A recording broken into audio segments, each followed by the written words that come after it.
I wonder if God got a plan for everyone. Ram के जन्म का एक कारण और था। मनु और शत्रुपा राजा रानी थे, उनके कोई संतान नहीं थी। उन्होंने हजारों वर्षों तक भगवान की प्रतीक्षा की संतान होने के लिए। तो भगवान प्रसन्न हुए और उनसे कहा वरदान मांगो। तो बड़ा सुंदर रूप दिखाया था उन्होंने अपना। तो उन्होंने वरदान मांग लिया राजा ने, मनु ने, कि आपके समान ही हमको लड़का चाहिए। तो भगवान ने कहा कि आप सरिस खोजो कहाँ जाई, नृप तव तनय हो मैं आई। वही मनु और शत्रुपा राजा दशरथ और कौशल्या के रूप में हुए हैं, उन्हीं के राम संतान के रूप में पैदा हुए। सनक सनातन के श्राप के फलस्वरूप दूसरा जन्म जलंधर के रूप में हुआ। उसमें लिखा है रामायण में, एक कलप सुर देख दुखारे, समर जलंधर संसब हारे, शंभुकीन संग्राम अपारा, धनुज महाबल मरे न मारा।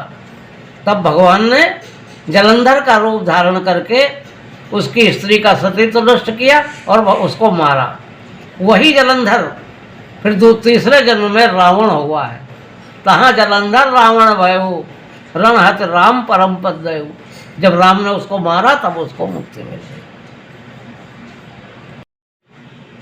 राम के जन्म का एक कारण नारद का श्राप भी था।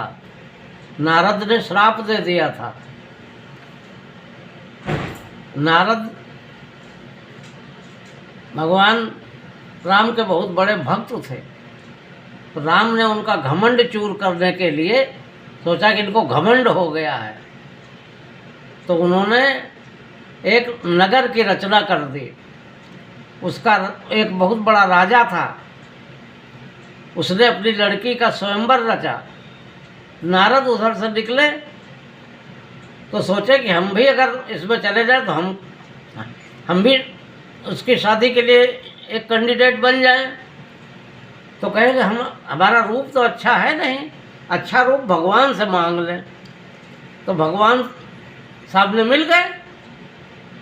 कहने लगे नारद क्या बात है? तो कहने ऐसी ऐसी बात है, हम शादी करना चाहते हैं, तो आप जैसे खूबसूरत हैं हमको अपना रूप दे दीजिए। तो उन्होंने उनका घमंड चूर करने के लिए बंदर का स्वरूप दे दिया। और बंदर का स्वरूप जाके देखे, वो लड़की नाराज हो गई। बाद में भगवान स्वयं प्रकट हो गए, लड़की को लेकर चले गए। नारद ने श्राप दे दिया कि इन्होंने हमको शादी करने से रोक दिया। तो बंदर का रूप दिया था, तो बंदर के रूप में ही रावण के साथ जब युद्ध हुआ है तो उनकी सहायता की बंदरों ने।